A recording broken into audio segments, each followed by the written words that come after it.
خو د دې دپاره موږ د حکومت نه درخواست کوو چې د دې د ماهرینو یو ټیم راولیږي چې هغه موږ سره وګرځي، موږ به ورسره وګرځو. ډاکټران زموږ د کلي تا ته پته ده ښه ډېر کسان دي موږ نو چې موږ د دې دا وجه معلوم کړی شو او چې وجه معلومه شي نو تا ته پته ده پریوینشن یا مخنیوي به اله ممکن وي. خاص کر لکه دا د جګر کینسر چې دی د دې دپاره خو تاسو ته پته ده د دې خپل ویکسین شته نو چې هغه کله د دې پوره معلومات وشي بیا به پته لګي پوره چې وجه څه ده. بالکل شته جي او هغه به ډاکټر رشید سره زه خبرو کوم، هغه زیات تقریبا جمع کړي دي د مختلفو کلو.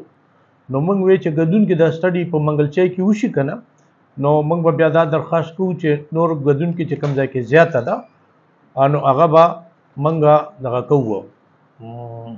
هغه کلو ته هم بیا درخواست کوو. خو فی الحال چې دا یو پته ولګېږي چې دا ولې دوره ډېره شوه، خاص کر په دې لږ وخت کې په دې کې مړي هم ډېر زیات شو، ډېر کسان مړه شول جي پکې. تقریبا څومره مړي دي؟ نو تقریبا په دې کې که زه تاسو ته دا ډیټا دغه کم کنه جي نو دې کې ژوندي ډېر لږ کسان دي جي. او جي څنګه په میجارټي مړ دي جي.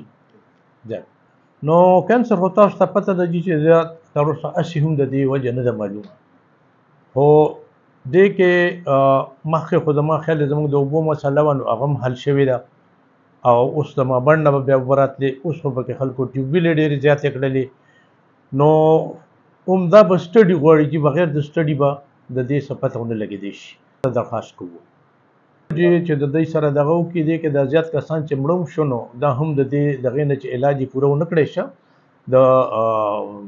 فاینانشل کمزورۍ د وجې نه، د مالي کمزورۍ نه. نو یو خو حکومت د ورسره دا درخواست کوو چې ورسره لاس وکړي. دغې نه علاوه مریضانو ته هم موږ وایو چې بیا به دوی ته موږ اویرنس چې کله دغه شي اویرنس به ورله ورکوو چې خلک کله راځي او دوی ته څه مسله راځي نو چې دوی ډېر وختي راځي د وخته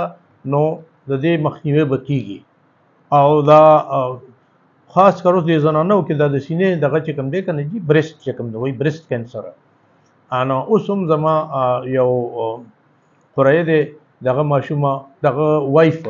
هغه اوس په لاهور کې پرون تللی ده جي، شوکت خانم ته تللی ده، هغه مو چې کوم دی د برېسټ کینسر یې دی نو ګورو چې څه کېږي. دا پرونۍ خبره ده جي، نو ځکه تاسو ته موږ وایو چې موږ سره تشویش ډېر دی. خو دا پیغام دی جي چې کله خلک په یو ځای کې شک رالی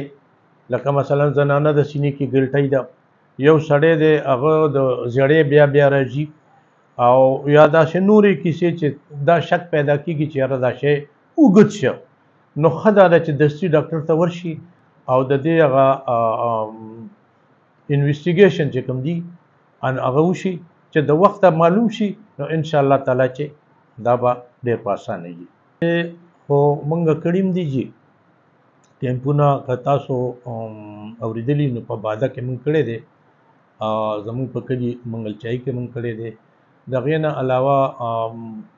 تاسو په دغه یو ګو آن تنظیم و زموږ نو دغې په دغې کې ښه ګڼ کیمپونه شوي دي جي او بیا انشاءالله تعالی چې کله دا شی زموږ په مخه رالی نو دې له موږ یو کوټلی پروګرام جوړوو چې دا ټول کلي نمبر په نمبر وګورو جي انشاءالله تعالی.